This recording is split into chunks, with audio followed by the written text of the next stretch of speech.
Isn't it a bit odd that you need to study, take hours of classes, and develop sophisticated, testable skills to get a driver's license, but that no such requirements are needed for being a parent? Well, welcome to this short 7-question parent exam, testing you on how much you know about raising intelligent and happy children. I'm Dr. John Medina. I'm a developmental molecular biologist and author of Brain Rules and Brain Rules for Baby. Do the best you can, keep track of your score. You may be surprised by what you find. First question. Which devices or products can you buy to help develop your child's brain? A. Baby Megaphone. B. Audio products featuring classical music. C. Video-driven products such as Baby Einstein featuring vibrant colors and music. Or D. None of the above. If you guessed D, you are correct. Not a single electronic device or commercial product has ever been shown in randomized blinded trials to improve an infant's or a young child's brain power, or even in non-randomized, non-blinded trials. In fact, in a few cases, they have actually been shown to hurt their development. Putting your child in front of any form of television in their early years can lead to problems in their ability to pay attention to things in their later years, like during school. The effect is so severe, the American Academy of Pediatrics recommends that parents just keep the darn thing turned off for the first 2 years of life. Now, if you're saying to yourself, hey, these things give me a badly needed break, I don't blame you. There are times when busy parents need a break, which means a balancing act is in order. I address this balancing act on the website, www.brainrules.net. Second question. Remember the cookie test? But if you can wait 15 minutes before you eat it. The one about impulse control? Here we go. Is a child who is willing to forego 1 cookie for the promise of getting 2 later more likely to A. Gain weight, B. Become more gullible later in life, C. Not end up in the food industry, or D. Achieve greater academic success? All right, I had fun with this one, but the surprising answer is that D is the correct response. A child's ability to defer gratification is an indicator of future academic achievement, and the talent varies with the age of a child. Not surprisingly, 4th graders tend to last longer than 4-year-olds. The effect of impulse control on their academic future, part of a broader suite of behaviors we call executive function, isn't trivial. It is a better predictor of success than IQ. Children who could delay their gratification for 15 minutes scored 210 points higher on their SATs than children who lasted only 1 minute. Third question. By talking to your infants and toddlers like adults, You need to use your words. are they more likely to A. Act like adults, B. Learn language quicker, C. Develop more self-respect, or D. None of the above? The answer? D. None of the above. Babies aren't adults. They learn languages much better if adults speak to them in what we call parentese. High-pitched tones delivered in sing-songy voices with stretched-out vowel sounds. Yes! He's a good baby. Oh, I'm a good baby. The slower, more melodic tone probably helps infants separate sounds into contrasting categories, and the high pitch may assist infants in imitating the characteristics of speech. Babies are terrific imitators, and with a vocal tract 1/4 the size of an adult's, they can produce sounds only at those higher pitches. That's why parentese helps babies learn language better. Fourth question. By complimenting your children on how smart they are they more likely to A. Live up to that expectation by achieving academic success, B. Gain self-confidence that will help them later in life, C. Become conceited, or D. Perform worse academically? This is going to sound surprising, but the answer is D. Kids actually do worse in school if you routinely praise their success by telling them how smart they are. That's especially true for bright kids who suddenly encounter a challenge. Look what happens when Michael Jr. reaches the 4th grade. Mom, Dad, I got an A. You did? Let me see. Wow, you got an A, huh? You must be very smart. Like your father. Smart, smart, smart, smart, smart. If this goes on Michael's whole life, what happens when the little guy gets challenged? And maybe gets a couple of C's, maybe even D's. Oh man, I got C's and D's. I used to get A's because I was so smart. I must be getting these bad grades because I'm dumb. Dumb, dumb, dumb, dumb, dumb.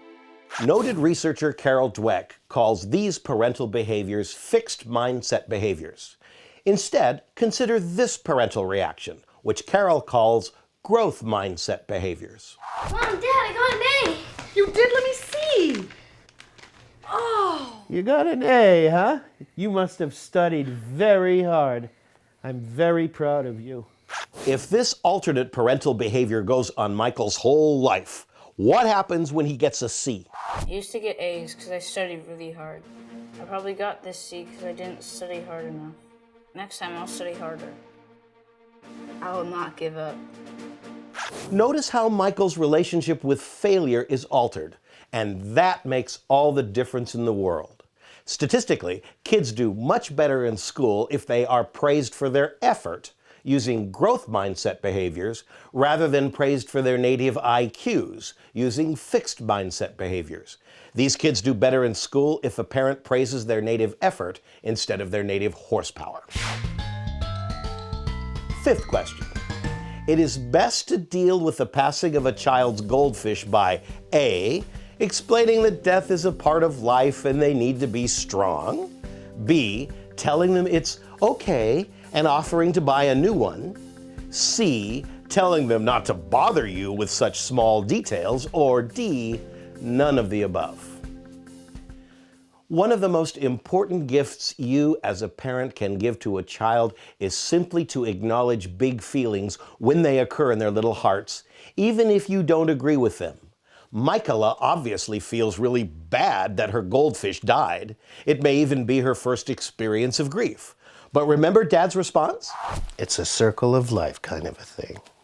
Michaela may wonder, if this is no big deal, then why am I feeling so bad? There must be something really wrong with me. Rather than giving the child any tools that might help her deal with her grief, Michaela's dad is actually ignoring her grief. Michael leaves the girl with nothing. If that continues, she will never learn how to deal effectively with big feelings like loss and pain. There's lots of things to do when kids have big, intense feelings, but the research is very clear about what you should do first. Research shows the most significant first step is empathy. And by the way, since empathy is not on the list, the correct answer is D, none of the above. This is what you should have done. Daddy, Charles not moving. Oh, Michaela. Michaela, I'm so sorry. I bet you feel just awful. I know you really love that fish, and now we'll never see him again. I am so sorry. Then you should have hugged her and allowed her to cry in your arms. You win the behavioral lottery with empathy. Research shows that parents who practice empathy regularly in the face of their children's strong feelings raise kids who are statistically more emotionally stable, have better friendships, experience fewer infectious diseases, and get the best grades. Question 6. If you are in a relationship, you both can prepare for the ordeal of having a child by A, doing nothing about your relationship because the joy will carry you through. B, just using your common sense. C, getting lots of rest. Or D, acknowledging the landmines ahead and changing some of your behaviors. Again, if you guess D, you are correct. So can a couple prepare for the ordeal of having a child? Yes, but again, not in the way our friend thinks. Note that Jan is doing most of the housework while Michael Sr. is just laying around. Could you get me a glass of wine, please? Thank you. This is statistically typical. The female in a heterosexual marriage does more work around the house, even if both work. Dishes, dirt, diapers, minor household repairs, all of it. The female does 70% of all household tasks. These data are often couched as good news because 30 years ago, the figure was 85%. But it doesn't take a brain scientist to know these figures aren't equal. As Florence Kennedy once said, any woman who still thinks marriage is a 50-50 proposition is only proving that she doesn't understand either men or percentages. This imbalance is the origin of much marital hostility, the most frequently cited source of strife in the transition to parenthood. It can have biological consequences for the kids. Marital conflict can be detected by young children and even interfere with their developing nervous systems, including their brains. This may have to do with a stress hormone called cortisol.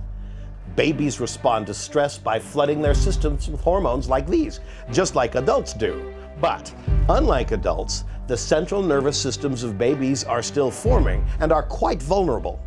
The results of stress hormone flooding can be damaging to that developmental effort, even catastrophic. Noted researcher John Gottman says he can predict the quality of a relationship not only by examining the stress responses of the parents, but also by taking a urine sample of their children.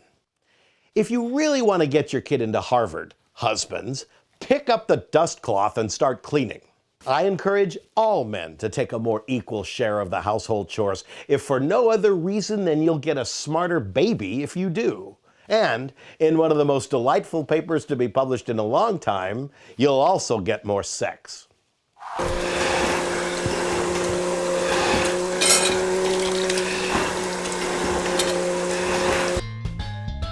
And finally, the last question. Is it possible to love your child too much? The answer is A, no, B, no, C, no, D, no. If you guessed all of the above, you're right. It's not possible to love your child too much, just as long as you show it in the right way. Okay, how many did you get right? What was your score out of 7 questions? If you want to know where you stand in comparison to others, or you want more details on any of these issues, go to the Brain Rules for Baby website at brainrules.net, where you'll find even more questions to test your knowledge of parenting. And if you're about to become a parent, I could not be happier for you. You are about ready to enter into the hardest, best job in the world.